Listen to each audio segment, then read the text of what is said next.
Alright guys, so there are a lot of great Lishi videos out there. I don't know how much I can add, but I'll see what I can do. First things first, cleaning the lock,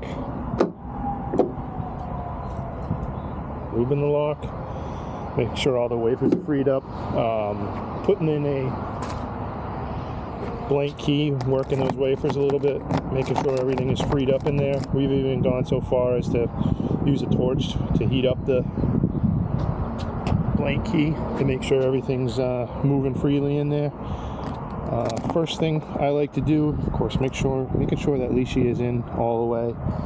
Really important is without any tension at all. Try and figure out where the wafers are. So hopefully this comes through. You can see the springiness there. No spring there. Well, a little bit of spring there. Yep, no spring there. So you'll see a trend, right? It's opposite of the numbers. Spring, no spring, spring, no spring, spring. So now we know which wafers we actually have to pick.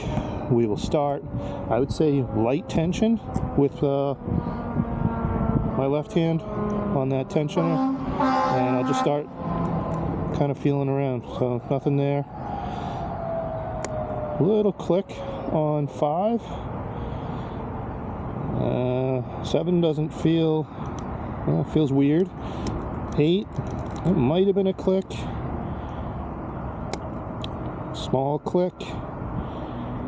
4, another small click.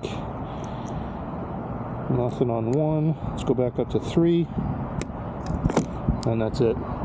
We got it. I'm gonna reposition camera, so maybe we can do a decode.